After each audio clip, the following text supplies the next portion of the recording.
For decades, the Royal Canadian Air Force relied on its fleet of aging CF-18 Hornets, a workhorse that had served the nation faithfully since the early 1980s. These jets patrolled Canadian skies, participated in NATO missions, and represented the backbone of Canada's air defense.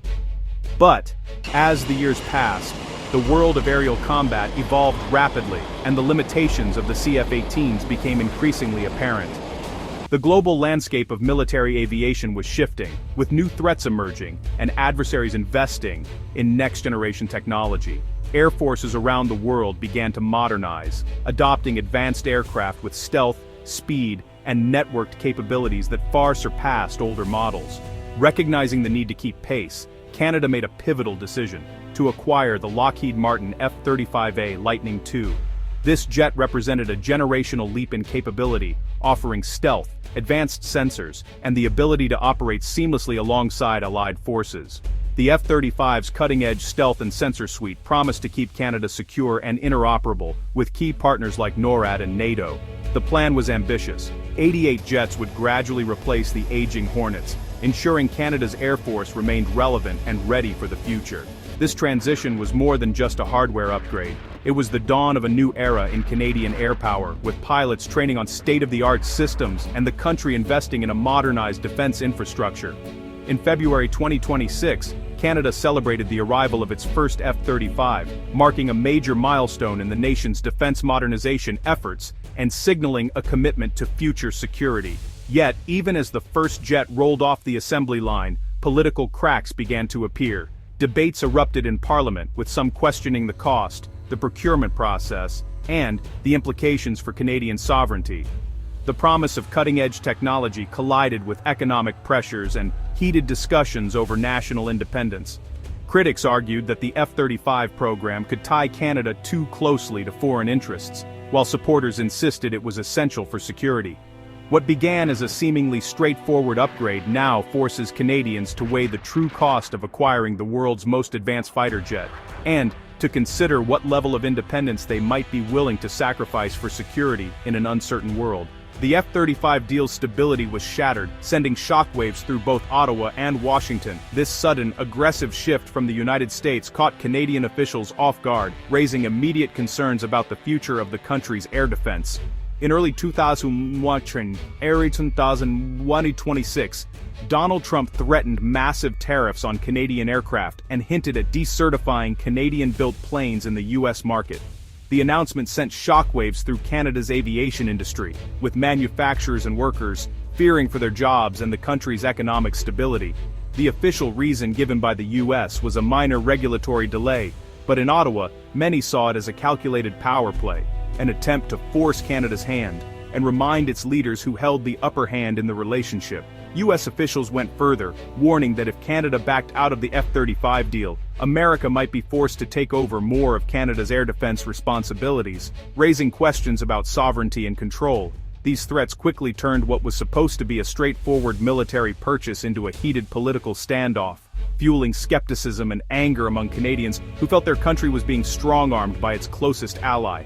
The New Democratic Party seized the moment, arguing that the U.S. could use the F-35 as leverage to coerce Canada in the future, and calling for a full review of the deal's implications for national independence.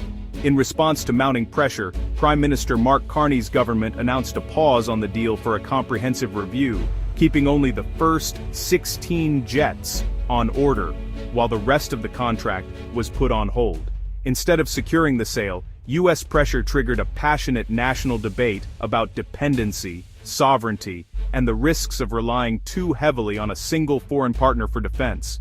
As uncertainty grew, Canada began searching for alternatives, exploring new fighter jets and defense partnerships that could better protect its independence and ensure its security for years to come. At the heart of the F-35 debate lies a question of software control and digital sovereignty. The F-35 isn't just a fighter jet, it's a sophisticated flying computer, packed with millions of lines of code that determine how it fights, flies, and survives in modern combat. Its combat power is driven by mission data files, complex threat libraries that are constantly updated by a highly secretive U.S. Air Force unit.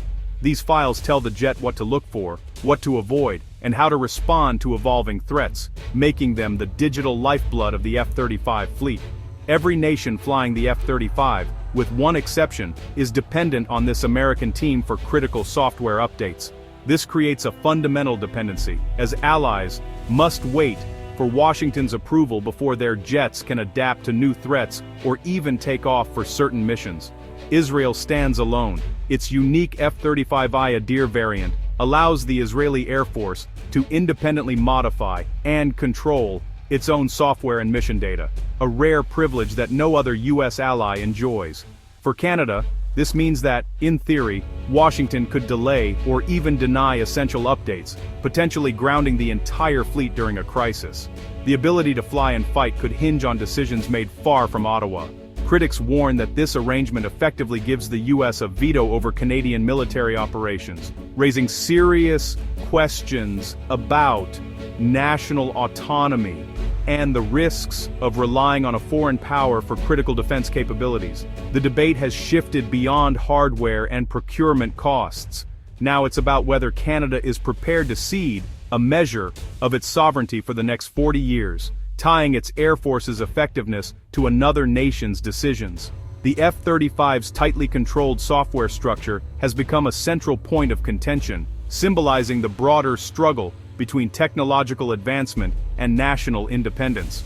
As Canada prepares to integrate the F-35 into its Air Force, the question looms: is the country ready to accept a future where its ability to defend itself depends on a foreign government's permission to fly?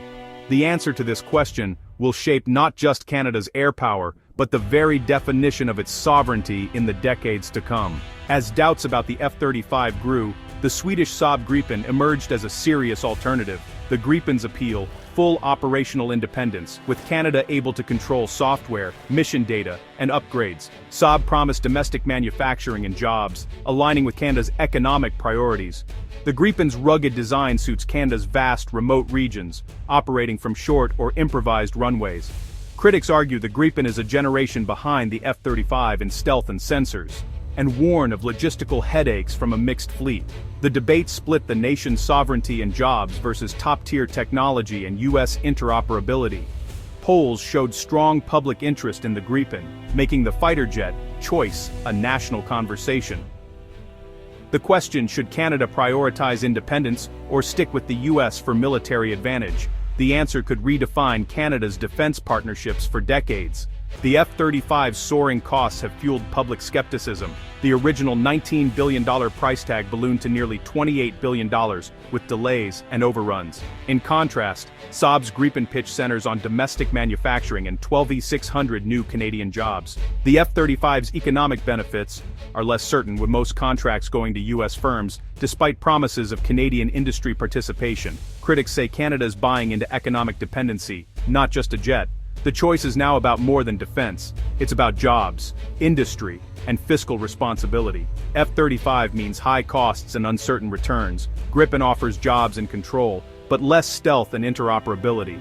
The government faces a tough decision: balancing fiscal pressures, economic benefits, and military needs. Canada's F-35 debate echoes across the Atlantic, where European allies face similar anxieties. Germany, after ordering 35 F-35s, is reconsidering due to U.S. pressure and software control concerns. European leaders warn that dependency on American technology could be used as leverage.